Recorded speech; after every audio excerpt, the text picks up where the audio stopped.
Assalamualaikum warahmatullahi wabarakatuh. Para mahasiswa sekalian, mudah-mudahan Anda dalam keadaan sehat walafiat dan selalu dalam bimbingan Allah Subhanahu wa Ta'ala agar bisa mengikuti kuliah pada siang ini secara baik.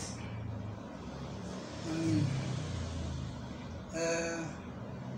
Materi yang akan kita bahas sekarang yaitu berkaitan dengan mata kuliah Etika Bisnis Islam.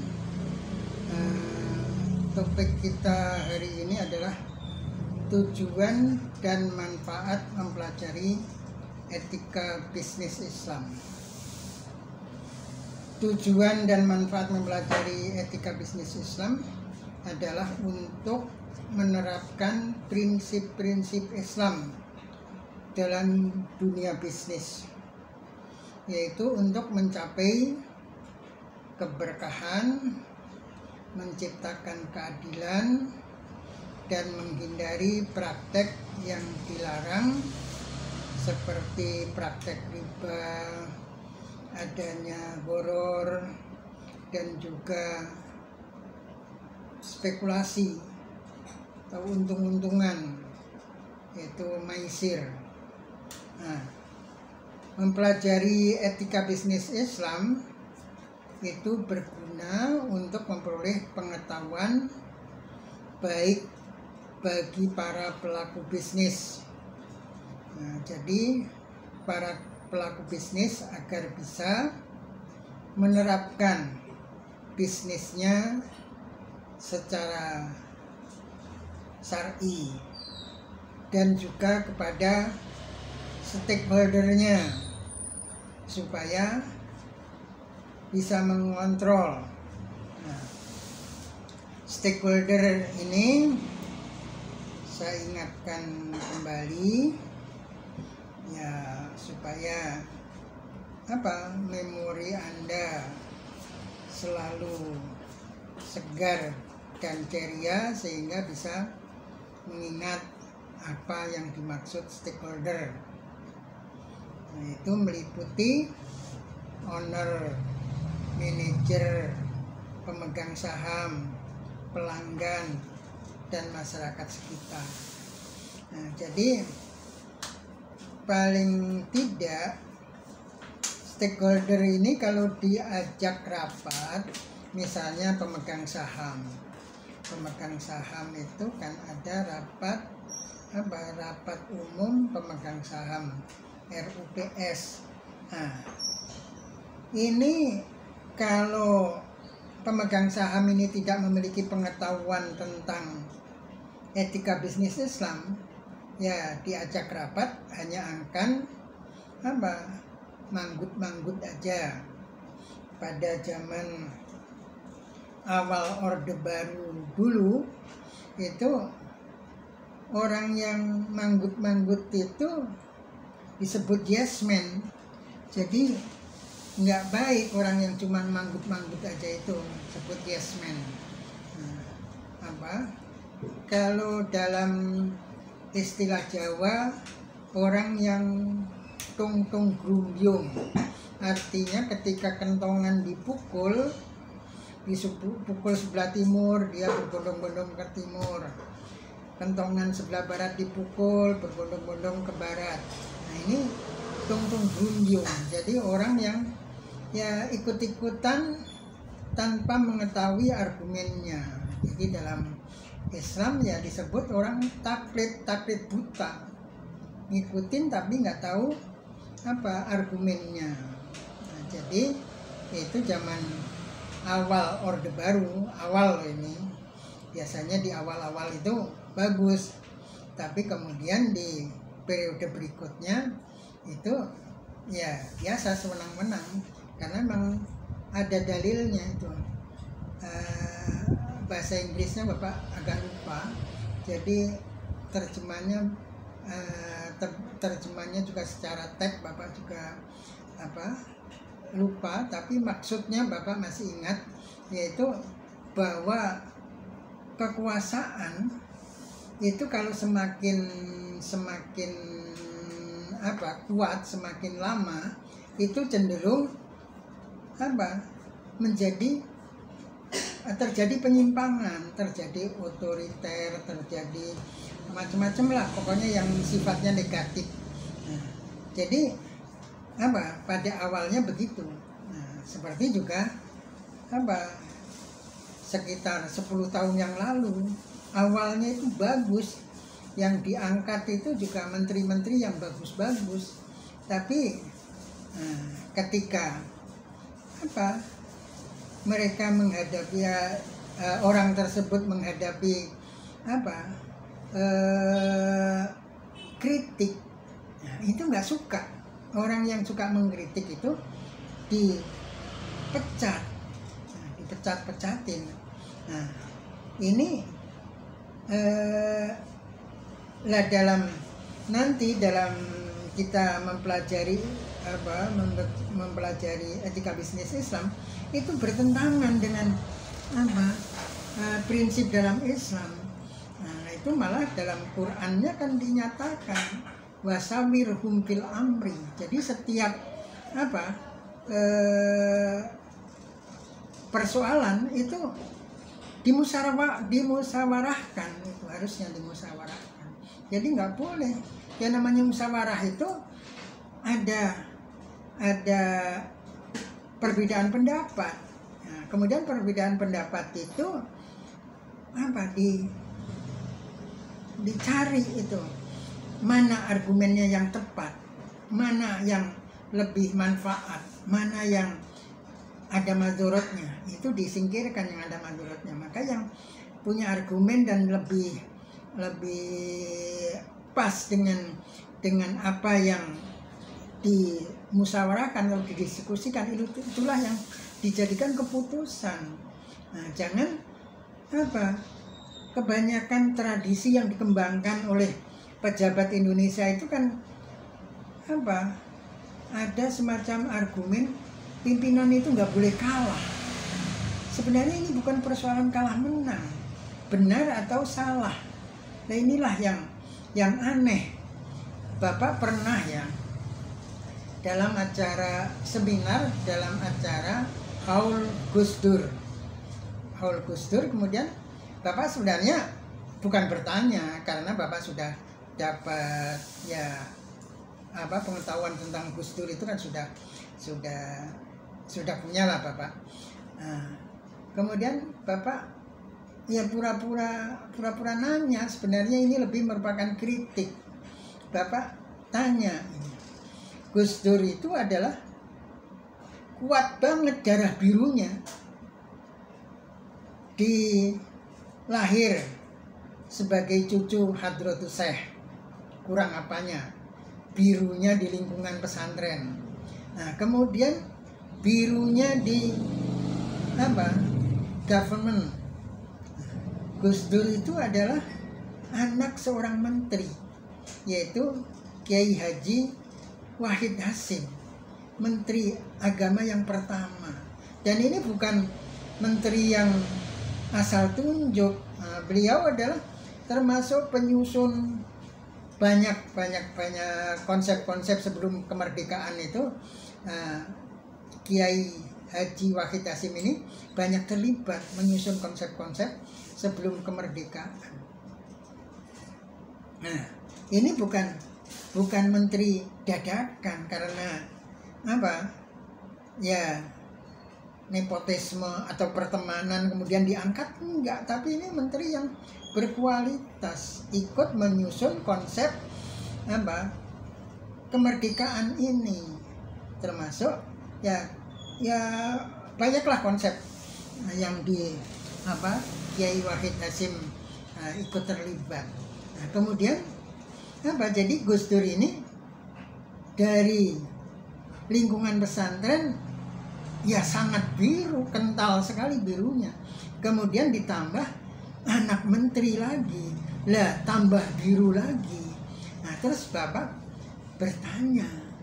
Nah, kemudian kuliahnya juga di Timur Tengah yang dikritik sebagai negara yang kurang demokrasi, negara yang cenderung feodal. Nah, tapi kenapa lahir seorang Gus Dur yang demokratis, bapak demokratis? Nah, kemudian pertanyaan bapak, kenapa banyak orang-orang yang kemudian menjadi profesor doktor, menjadi pejabat di Indonesia, yang kuliahnya, latar belakang pendidikannya, latar belakang keluarganya nggak biru sama sekali. Keluarganya bapak nyatakan nggak biru sama sekali, dan kuliahnya di negara-negara yang disebut sebagai kampionnya demokrasi. Tapi begitu pulang ke Indonesia, dijadiin pejabat, ya Allah minta ampun, otoriternya, terus apalagi feodalismenya minta ampun. Ketika mereka ini adalah orang-orang yang pernah ikut aktivis-aktivis organisasi, di mana di kalangan organisasi panggilan yang akrab itu disebut Kak. Begitu jadi pejabat dipanggil Kak, ada yang langsung marah-marah. Ini kan parah ini. Nah, meskipun misalnya nggak suka lagi dipanggil Pak karena sudah jadi pejabat, ya jangan marah-marah gitulah. Ada caranya untuk supaya orang tidak memanggil Kak, itu ada. Nah, tapi inilah cerminan orang yang ternyata nggak punya darah biru di lingkungan keluarga, tapi dan kemudian kuliah di negara yang katanya kampion demokrasi, pulang ke Indonesia jadi pejuang feodal. Nah, itu bapak pertanyakan, Gus Dur yang sangat kental birunya, kuliah di negara yang ya diragukan demokrasinya, tapi pulang ke Indonesia menjadi orang yang sangat demokratis, egaliter. Nah, tapi yang tidak punya latar belakang darah biru, kuliah di negara kampionnya demokrasi, pulang menjadi pejuang feodalisme, mengentalkan tradisi feodal di Indonesia. Nah, itu bapak pertanyakan, bapak tidak minta tanggung jawab. Bukan minta tanggung jawab, bapak sebenarnya tidak minta jawaban, karena sebenarnya bapak cuma ngeritik aja. Nah, di antara peserta itu almarhum Dr. Maidir dari Padang, itu ketika Isoma ketemu dengan bapak, beliau mencandain bapak, mengatakan, saya ngerti yang dimaksudkan Pak Haidar. Nah, jadi itu jadi sebenarnya prinsip Islam itu adalah wasawirhum fil amri. Nah, tapi pejabat-pejabat yang notabene beragama Islam tidak juga mentradisikan itu, mengikuti tradisi yang dikembangkan oleh pejabat-pejabat yang ya Islamnya, ya saya nggak berani mengatakan tidak Islam, tapi kalau yang menjadi atasan bapak itu kan boleh dikata dari kalangan santri ya. Nah, jadi itu pengetahuan mempelajari yang diperoleh dari mempelajari etika bisnis Islam itu antara lain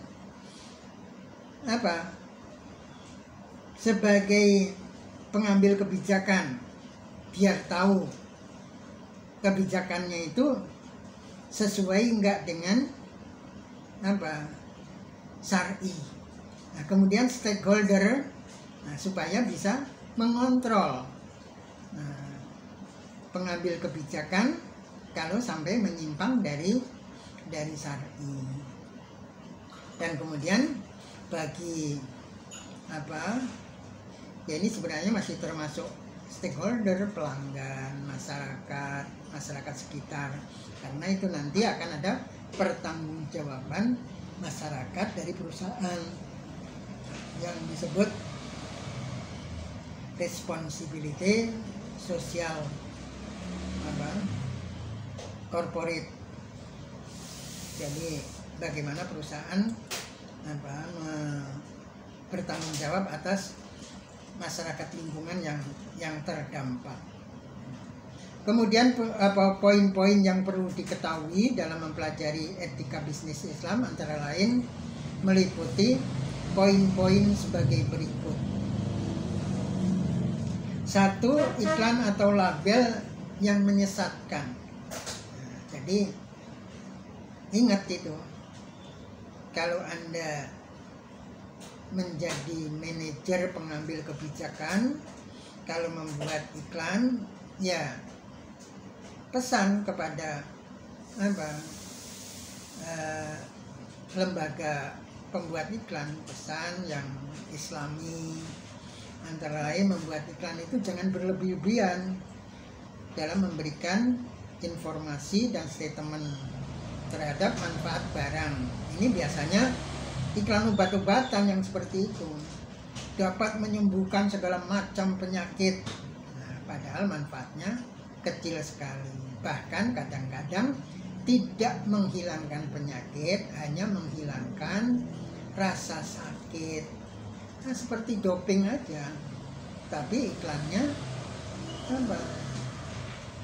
diinformasikan sedemikian rupa. Itu nggak boleh. Itu nantinya orang terjadi ketergantungan terhadap obat itu, dan akhirnya risikonya di ginjal. Karena itu sekarang orang banyak yang gagal ginjal, terus cuci darah. Kalau orang sudah cuci darah itu nggak boleh telat. Kalau sudah telat ya alamat game itu. Teman-teman Bapak dan saudara-saudara Bapak sudah banyak yang seperti itu. Tetangga juga ada. Nah, ini kalau sampai telat game ini udah. Nah, jadi itu.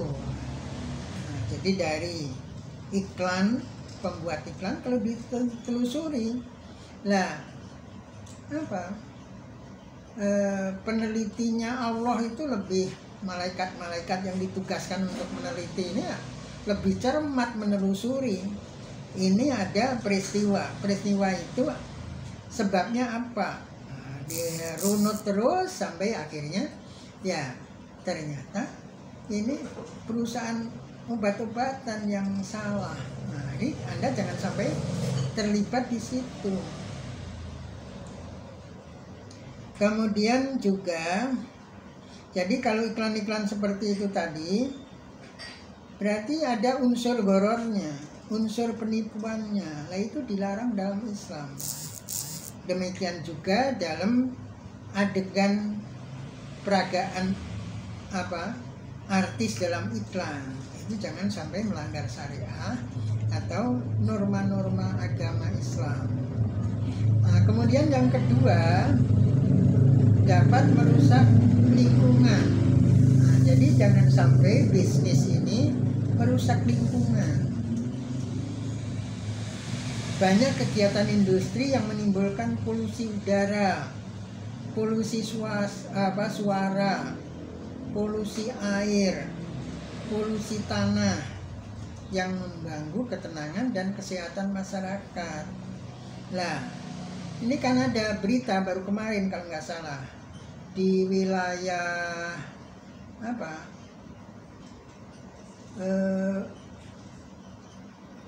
Bekasi Barat atau Jakarta Timur itu ada hujan debu hitam. Nah, ini sangat mengganggu sekali. Orang nggak bisa membersihkan misalnya ruang yang terbuka ya, garasi. Sore habis dibersihkan, paginya sudah hitam sekali, benar-benar hitam. Nah, ini ditayangkan di televisi. Ini menimbulkan polusi udara. Nah, dan ini mengerikan kalau berdampak pada kesehatan, gangguan kesehatan. Nah, ini diduga ya dari cerobong-cerobong pabrik yang pembakarannya diduga juga menggunakan bahan bakar dari batu bara.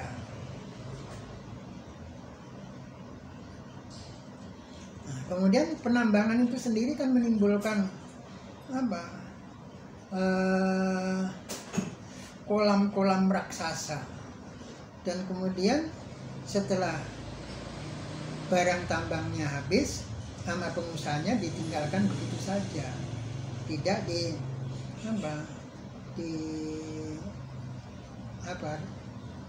treatment, tidak diperbaiki, ditinggalkan begitu saja. Ini juga merusak lingkungan, nggak boleh. Banyak ayat-ayat dalam Al-Quran yang manusia itu tidak boleh merusak lingkungan. Kemudian produk buruk atau layanan keselamatan yang rendah. Nah, ini ya misalnya produk mobil. Beberapa tahun yang lalu, ini Bapak nggak boleh nyebut nama atau merek mobilnya. Itu ada produk mobil yang diduga ada kesalahan, nah, sehingga rawan kebakaran mobil. Nah, ini nggak boleh seperti itu. Sebenarnya kalau ada produk yang seperti itu harusnya ditarik kembali. Kan bagi pabrik nggak ada yang terbuang, kan meskipun ditarik kembali itu nggak ada yang terbuang. Cuma mungkin waktu dan tenaga yang sudah dilakukan itu yang terbuang. Tapi kalau materialnya itu kan nggak terbuang. Nah, kemudian yang paling banyak itu di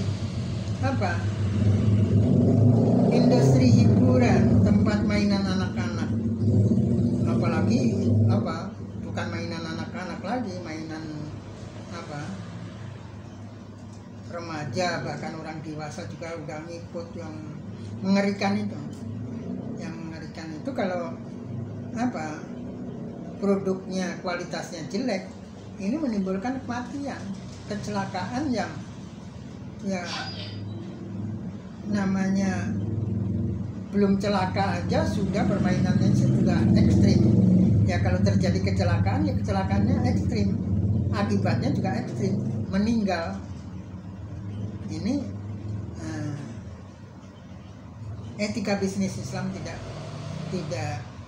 mengizinkan produk yang seperti itu. Jadi produknya harus baik, kemudian layanannya juga baik. Kemudian menggunakan uang perusahaan untuk pribadi.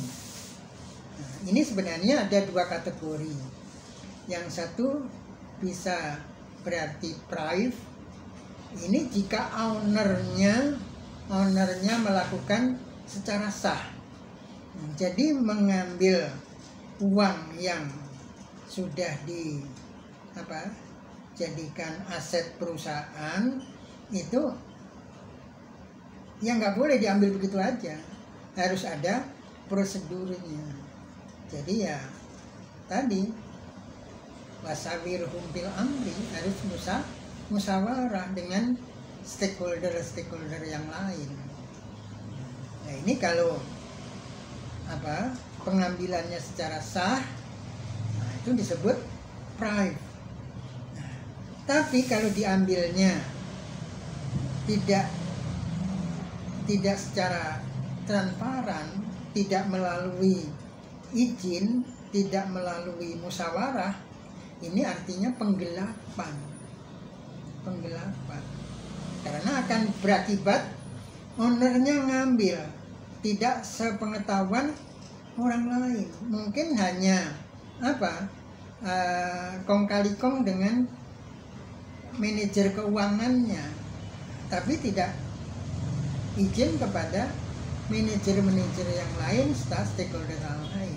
Ketika ya sebenarnya perusahaan tidak bangkrut, tapi ketika produknya menurun, produksinya menurun, ini kan nanti yang sebut nggak becus ngurusin kan bisa manajer produksi, manajer pemasaran, ini yang tertuduh. Nah, makanya nggak boleh pengambilan meskipun dilakukan oleh ownernya tidak melalui musyawarah, maka itu dianggap penggelapan. Dan ini Anda hati-hati kalau Anda menjadi owner terus kemudian secara seenaknya mengambil uang perusahaan meskipun itu milik Anda sendiri, Anda bisa dituntut menggunakan pasal 372 dan 374 KUHP. Nah, ini perspektif hukum positif. Nah, perspektif Islam yaitu haram, nggak boleh ngambil seperti itu. Kemudian perdagangan oleh orang dalam. Jadi ya orang dalam ini kan tahu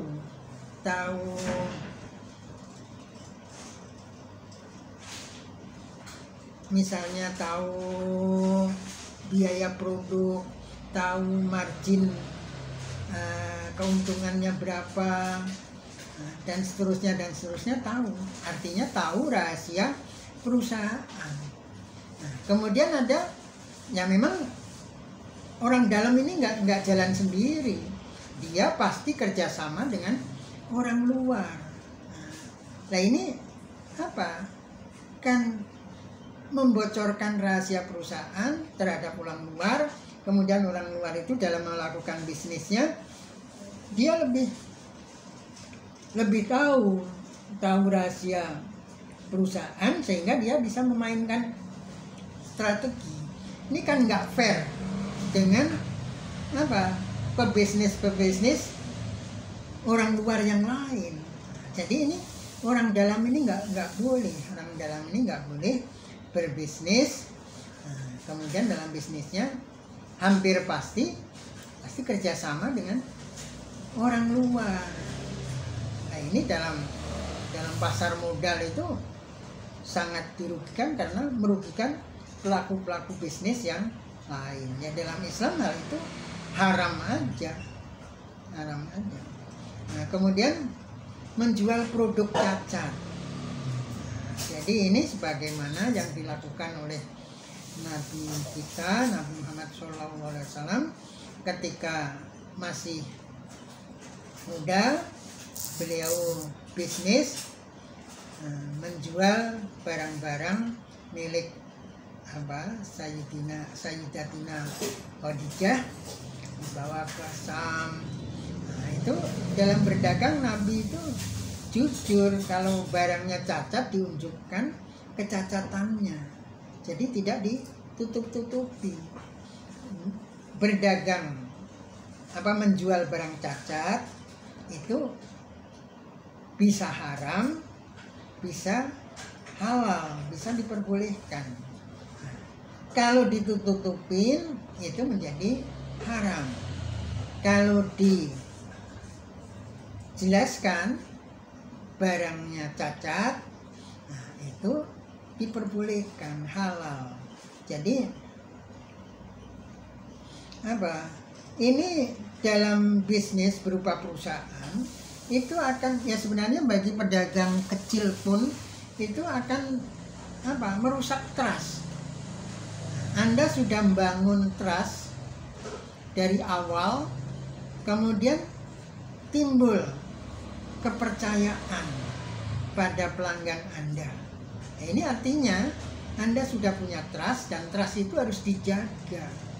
Jangan sampai pelanggan Anda kecewa akhirnya menghilangkan semua trust itu. Jadi kalau sekali Anda kecewain pelanggan, nah itu trustnya hilang. Sehingga ya kalau sudah tidak percaya ya sudah, apalagi sakit hati. Nah, jadi jangan, sekarang kan lagi ada ini orang yang berjuang dikatakan gerombolan sakit hati. Sakit hati itu tidak selalu jelek. Pejuang-pejuang zaman kemerdekaan itu kalau nggak sakit hati sama Belanda, ngapain berjuang? Nah, makanya ya pejuang itu gerombolan sakit hati. Yang nggak sakit hati itu malah perlu dipertanyakan nasionalismenya di mana. Jadi kalau Anda misalnya dikatain orang gerombolan sakit hati, jangan sakit hati sama orang tersebut, tapi sakit hatinya terhadap apa yang telah Anda alami dicurangi orang lain. Apalagi ini berkaitan dengan negara. Kalau negara kita dicurangin orang lain, jiwa nasionalisme itu harus sakit hati. Agama Islam dilecehkan sama orang lain, Anda harus sakit hati. Meskipun artis ya, Bapak salut kepada Omah Irama. Pernah pertunjukan di Tanjung Priok, dia mengucapkan salam. Pada waktu itu atau pada saat itu dia orang pertama di Indonesia yang dalam melakukan pertunjukan dia mengatakan salam, menyampaikan salam. Terus kemudian ada penonton di depan yang mengatakan menghina Islam. Bapak nggak tega niruin. Terus Omah Irama langsung lompat dari panggung ngejar orang itu. Nah, apa kata Omah Irama? Orang boleh menghina saya, tapi jangan sampai menghina Islam. Nah, ini Omah Irama sakit hati, nah, tapi karena Islam. Sekarang ini banyak orang yang dikatakan oleh banyak orang juga sebagai gerombolan sakit hati. Anda jangan terus kalah mental. Anda harus bisa punya jawaban. Saya sakit hati karena negara saya diacak-acak oleh pengkhianat bangsa. Kekayaan negara ini dirampok oleh segerombolan orang. Bagaimana saya nggak sakit hati? Gitu jawabannya. Nah, ini bisa jawab seperti itu. Anda harus belajar mempelajari variabel-variabel bahwa masalah itu banyak variabel-variabelnya. Jangan seperti orang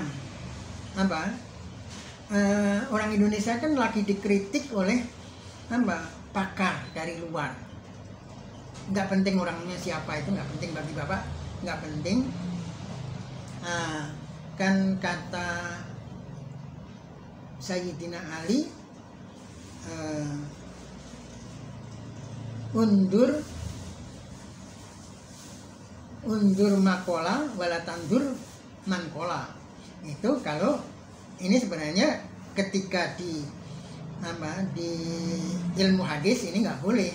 Ilmu hadis itu mankolanya juga harus dikritik kalau dilihat, karena kalau pembohong itu ya hadisnya dhaif atau bahkan tidak diterima riwayatnya. Nah, tapi kalau dalam kehidupan sehari-hari ya kita lihat apa yang diucapkan itu realistis berdasarkan fakta atau enggak. Nah, ini bagi Bapak nggak perlu, siapa yang bilang nggak perlu, tapi inti dari perkataannya itu bagus, karena perkataannya mengkritik orang Indonesia itu bisa berpikir, tapi terbatas variabelnya, cuma 2. Nah ini Bapak menginginkan Anda sekalian kalau berpikir variabelnya jangan cuma 2, tapi sebanyak-banyak mungkin variabel. Jadi sehingga bisa berpikiran luas. Lah alhamdulillah ini karena ada peraturan fakultas kalau membuat skripsi variabelnya minimal 3. Nah, ini Bapak harap ini mendidik Anda supaya Anda kaya variabel kalau berpikir.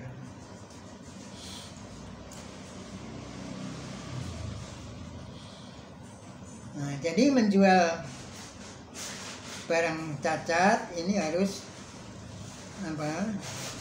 Misalnya apa? Sekarang kan ada label atau etiket KW2, KW1. Nah, ini kan apa? Menunjukkan barang yang dijual. Kalau cacat ya apa? Dikasih KW. KW2, semakin banyak apa nomornya itu ya cacatnya semakin banyak. Tapi ada juga barang KW ini ya ternyata KW-nya apa cacatnya itu kecil. Mungkin bagi orang kaya yang selektif ini sudah nggak layak pakai. Nah, tapi bagi ya kalangan yang ada di bawahnya ya ini sudah lumayan bagus. Tapi dalam bisnisnya itu bagaimanapun kalau barang itu cacat harus Anda beri etiket KW dengan ukuran 1, 2, atau 3 atau seterusnya. Nah, kemudian menjual produk terlarang ini juga nggak boleh. Dilarang menjual produk terlarang karena melanggar peraturan perundang-undangan konstitusi. Jadi hukum positifnya sudah enggak menolak. Kalau hukum positifnya menolak dan sesuai dengan syar'i, Islam juga mengharamkan. Nah, di antara produk-produk yang dilarang untuk dijual itu misalnya dijual dan diekspor misalnya hasil hutan yang seharusnya dikuasai oleh negara. Nah, ini karena apa? Umat Islam berserikat dalam padang rumput, kemudian air dan api. Jadi hal-hal yang berkaitan dengan kepentingan umum itu nggak boleh dibisniskan oleh swasta. Nah, ini ya sebenarnya apa yang dilakukan zaman Orde Baru, penebangan hutan yang dilakukan oleh pengusaha pemilik HPH, hak penebangan hutan, ini juga menyalahi konstitusi.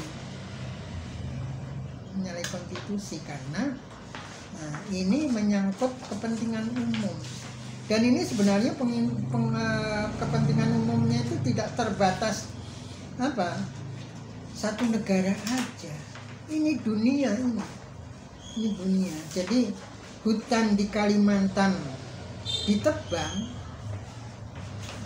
Bapak cuma lupa ini nama pakarnya itu siapa, lupa ya karena jarang disebut-sebut dan hanya kalangan tertentu yang tahu, sehingga Bapak sendiri juga jarang menyebutnya. Nah, ini lupa. Yang penting ini, jadi hutan di Kalimantan ditebang itu akan dirasakan di belahan dunia yang lain. Misalnya di lembah Amazon itu akan berpengaruh di sana. Dan kemudian yang pasti ketika hutan di Kalimantan ditebang, pengaruhnya di angkasa luar. Lubang ozon itu akan semakin besar. Jadi ini risikonya itu kerusakan yang terjadi. Apalagi kemudian ada pembakaran hutan. Nah, ketika hutan rimba ini akan dirubah menjadi kebun kelapa sawit. Ini ada pembakaran, sisa-sisa penebangan ini dibakar karena ya mereka berpikir praktis aja untuk membersihkan sisa-sisa tebangan itu dibakar. Padahal ya sebenarnya kan kalau kita hemat, kita tidak membiasakan berbuat mubazir, itu kan sisa-sisa penebangan hutan itu kan masih banyak bisa dimanfaatkan. Ya, Anda lihat aja misalnya seorang yang ahli membuat perabot-perabot antik, misalnya tonggak kayu yang kemudian diambil terus termasuk akar-akarnya dimanfaatkan sedemikian rupa menjadi perabot yang menarik, menjadi ukiran yang menarik. Ini kan bisa. Nah ini menurut Bapak peluang ekspor ukir-ukiran dari akar kayu bersama tonggaknya ini di luar negeri sangat diminati. Karena apa? Ukirannya pasti sangat unik dan menarik. Jadi penebangan hutan itu ya karena kalau menurut agama Islam ya haram, kecuali kalau dilakukan oleh negara. Ya tentunya kalau oleh negara itu nggak akan ugal-ugalan. Kalau namanya oleh HPH ini kan dia ngitung izinnya biayanya berapa, dia pasti mencari keuntungan. Sementara keuntungannya itu apakah bisa dikontrol oleh negara? Ini kan akhirnya ugal-ugalan, terjadilah kerusakan alam. Dan tadi ketika pembakaran juga itu mempercepat lubang di ozon, kemudian juga menjadikan polusi. Negara-negara tetangga juga ikut menderita. Nah, ini banyak mazorotnya. Nah, kemudian juga bencana untuk negeri sendiri. Kalau musim hujan terjadi banjir, tanah longsor, musim kemarau, karena hutan itu berfungsi sebagai penyimpan air. Jadi air hujan selama musim hujan itu disimpan di hutan, sehingga ketika musim kemarau masih ada air yang tersimpan sehingga bisa dimanfaatkan oleh masyarakat. Jadi tidak terjadi bencana kekeringan. Jadi itulah antara lain yang diharamkan dalam Islam, dan sebenarnya konstitusi Indonesia sudah mengatur dengan baik. Cuma pemegang amanah konstitusi Indonesia itu berpikirnya cuan, berpikir jangka pendek, tidak berpikir jangka panjang, memikirkan anak cucu. Jadi itulah sebenarnya kalau ada barisan sakit hati, jangan dianggap aib itu. Justru itulah tanda nasionalisme yang kuat, nasionalisme yang tinggi. Jadi tidak boleh negara kita diacak-acak, dirampok. Anak cucu kita nanti seperti apa? Kemudian itu banyak dalilnya.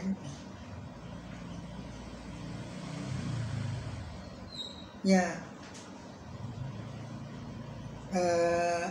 ini sudah 44 menit lebih, maka Bapak cukupkan sekian dulu kuliah pada siang hari ini. Assalamualaikum warahmatullahi wabarakatuh.